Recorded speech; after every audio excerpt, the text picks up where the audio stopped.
मैं doctor Dharmpal Singh, PNKS महाविद्यालय Dausa, BA part second, paper first.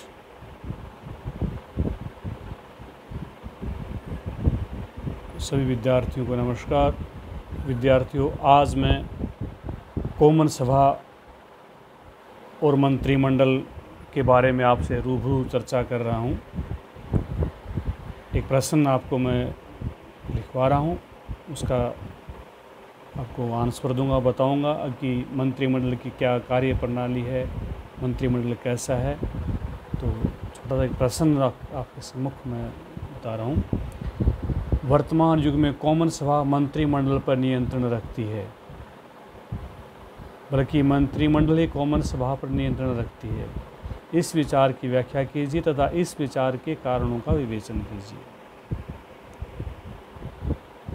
इसी तरह एक क्वेश्चन और है, वर्तमान युग में लोक सदन मंत्रिमंडल पर नियंत्रण नहीं रखता, वरन मंत्रिमंडल ही लोक सदन पर नियंत्रण रखता है। इस कथन की विवेचना कीजिए, इस स्थिति के कारणों को स्पष्ट करिए। अगला जो प्रश्न है वो ब्रिटिश मंत्रिमंडल के असाधारण स्वरूप की व्याख्या कीजिए। चौथा है, ब्रिटिश शासन व्यवस्था की एक अद्वितीय विशेषता का उल्लेख करो। तो क्वेश्चन 4 हैं, आंसर सबका एक है।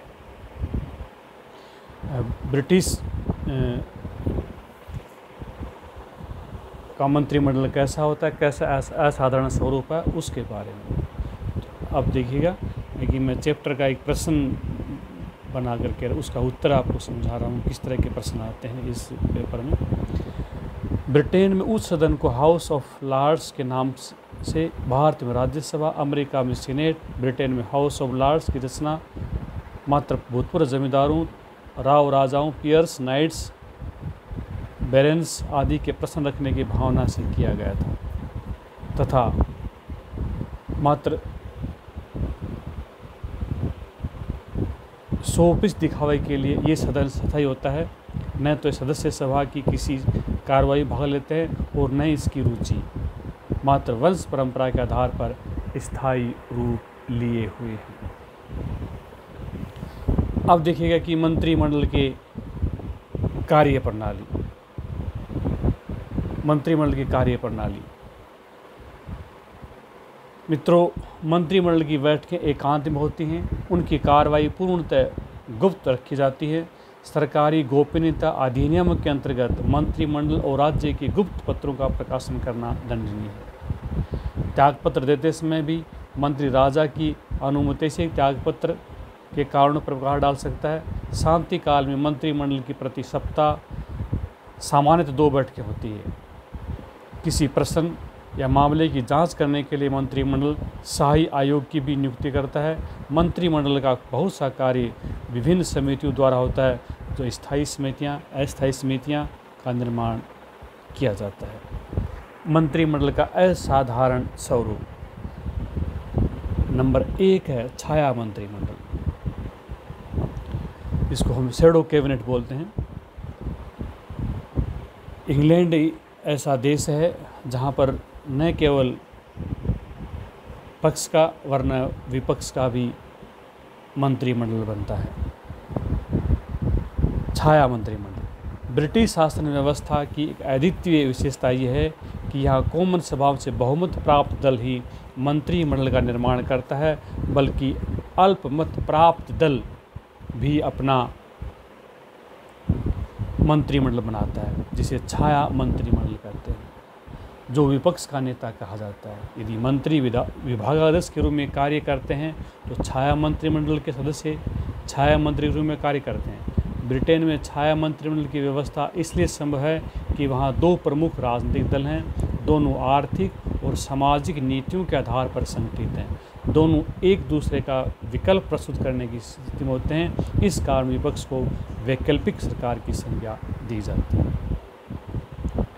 छाया मंत्रिमंडल से उत्पन्न होने वाले लाभ मुख्यतः निम्न हैं। इनसे क्या लाभ हैं? नंबर 1, विपक्ष संगठित रहता है, उसकी आलोचनाओं और गैर जिम्मेदाराना नहीं होती। विपक्ष निष्ठावान, रचनात्मक और उत्तरदायी होता है। नंबर 2, संगठित विपक्ष सरकार को सुस्त अथवा लापरवाह नहीं होने देता, सरकार सर्वदा सतर्क रहती है। तीसरा नंबर कारण है, सरकार के निर्माण में कठिनाई नहीं होती, वैकल्पिक सरकार सर्वदा उपलब्ध होती है।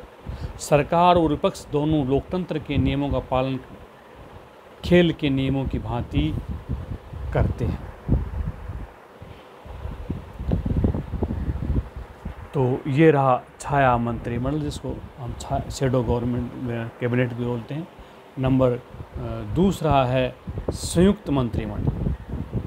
जब एक दल के मंत्रिमंडल के निर्माण की संभावना नहीं होती अथवा राष्ट्रीय हित में ऐसा करना उचित नहीं होता, ऐसी परिस्थितियों में 2 अथवा 3 इससे भी अधिक राजनीतिक दलों को मिलाकर एक संयुक्त राष्ट्रीय सरकार का निर्माण किया जाता है। निम्न परिस्थितियों में संयुक्त सरकार का निर्माण किया जाता है।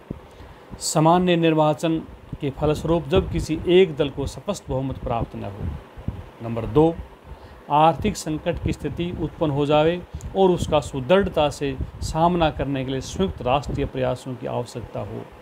उदाहरण 1931 में मैकडॉनल्ड के नेतृत्व में संयुक्त सरकार का निर्माण किया गया था।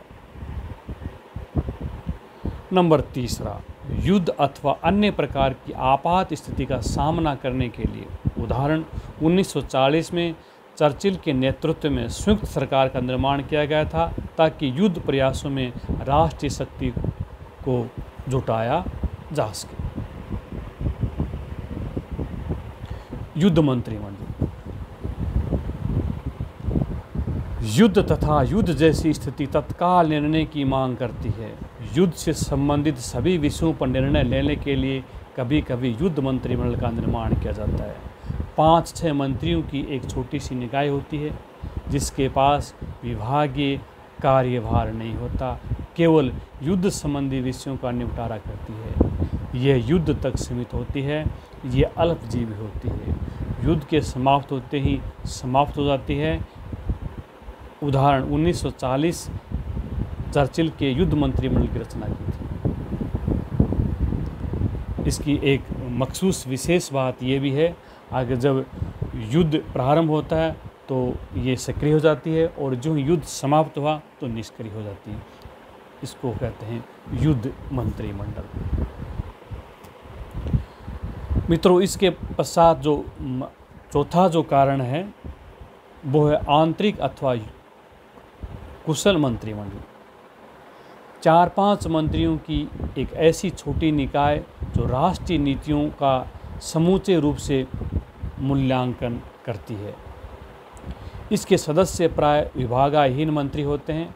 आंतरिक मंत्रिमंडल अथवा मंत्रिमंडल की समितियों का महत्व इतना बढ़ गया है कि अनेक बार सरकार की नीति के महत्वपूर्ण निर्णय भी इनके द्वारा लिए जाते हैं, जबकि पूरे मंत्रिमंडल की इसकी सूचना तक नहीं दी जाती। उदाहरण ब्रिटिश परमाणु अवरोधक नीति संबंधी निर्णय कैबिनेट समिति निर्णय लिया था, न कि पूरे कैबिनेट का। अर्जेंटीना और फाकलैंड द्वीपों में भी ऐसा हुआ है। तो ये था अपना आज का ब्रिटेन की मंत्रिमंडल और उनके कॉमन सभा के रूप में। कल हम अगली कक्षा के बारे में आपसे रूबरू मुखातिब होंगे।